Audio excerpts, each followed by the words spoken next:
গল্পের নাম বৃদ্ধাশ্রম। বিশ্বনাথবাবু মারা যাওয়ার সময় স্ত্রী সন্ধ্যা দেবীকে বলে গেলেন, চিন্তা করো না, রাহুল তো রইল, তোমাকে ওই দেখবে। এরকম ছেলে কজনের হয়? তারপর বৌমাও তো আছে। বরাবরের মতো সন্ধ্যা দেবীও স্বামীর কথার ওপর বিশ্বাস করে ছেলে ও বউয়ের সাথে থেকে বিশ্বনাথবাবুর মৃত্যুর পর স্বামী হারানোর দুঃখটা ভোলার চেষ্টা করছিলেন। ঠিক এই সময় একদিন রাতে জল খেতে উঠে শুনতে পেলেন তার ছেলে রাহুল ও ছেলের বউ দীপার মধ্যে কথা হচ্ছে। দীপা বলছে, বাবাই তো বড় হচ্ছে, ওর তো একটা আলাদা ঘর দরকার।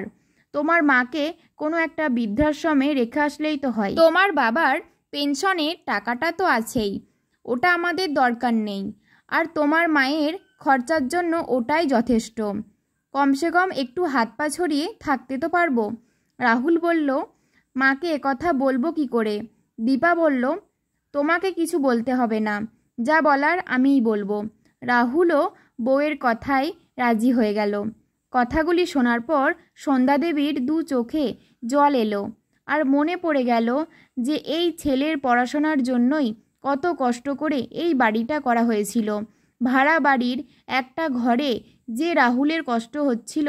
রাহুলের বাবা সরকারি চাকরি করলেও তখন মাইনে এত ভালো ছিল না, তাই তার যেটুকু সোনার গয়না ছিল সেটুকু এই বাড়িটা করতে বিক্রি করতে হয়েছিল। তবুও তার একটাই শান্তি ছিল যে ছেলেটাকে লেখাপড়া শিখিয়ে মানুষ করতে পেরেছেন। আজকে যদিও তিনি বুঝতে পারলেন যে ছেলে লেখাপড়াটাই শিখেছে, কিন্তু মানুষ হয়নি। নিজের ঘরে গিয়ে বাড়ি ছাড়ার সিদ্ধান্ত নিলেন তিনি। পরের দিন সকালে সারা বাড়ি ও চেনা পরিচিত জায়গাগুলোতে খুঁজেও কোনো সন্ধান পাওয়া গেল না সন্ধ্যা দেবীর। তার বউ দীপা বলল, যা হয়েছে ভালোই হয়েছে, নিজের থেকেই বাড়ি থেকে চলে গেছে।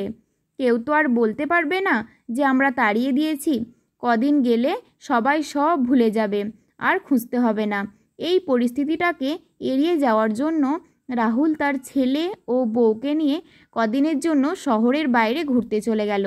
এক সপ্তাহ পর ফিরে এলো রাহুল বউ ছেলে নিয়ে। ফিরে এসে রাহুল তার মা সন্ধ্যা দেবীর ঘরে একবার গিয়ে দেখলো বিছানার বালিশের নিচে একটা চিঠি রয়েছে। রাহুল চিঠি খুলে পড়তে লাগলো। চিঠিতে লেখা আছে, প্রিয় রাহুল, তোমরা সবাই ভালো থেকো, আমার জন্য চিন্তা করো না, আর আমাকে খোঁজবার কোনো দরকার নেই।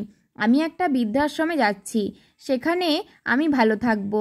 আর হ্যাঁ, তোমরা একটা বড় বাড়ি কিনে নিও, কারণ এই বাড়িটা আমি বৃদ্ধাশ্রমকে দান করে দিয়েছি। এত চিন্তা করো না, বাবাইয়ের বয়স 20 পর্যন্ত তোমাদের কোথাও যেতে হবে না। আমি বৃদ্ধাশ্রমের লোকদের বলে দিয়েছি, আমি চাই না তোমরা যখন বৃদ্ধ হবে তখন তোমাদের অন্য কোথাও যেতে না হয়। তাই আমি এই বাড়িটা বৃদ্ধাশ্রমকে দিয়েছি, তোমরা নিজের বাড়িতেই থাকতে পারবে, আমার মতো অন্য কোথাও যেতে হবে না। আমার ভালোবাসা নিও। ইতি তোমার মা সন্ধ্যা দেবী। সন্ধ্যা দেবী কি নির্ণয়টা ঠিক নিয়েছে? কমেন্ট বক্সে অবশ্যই জানাবেন। গল্পটা ভালো লাগলে একটা লাইক এবং বন্ধু ও প্রিয়জনদের অবশ্যই শেয়ার করবেন। ধন্যবাদ।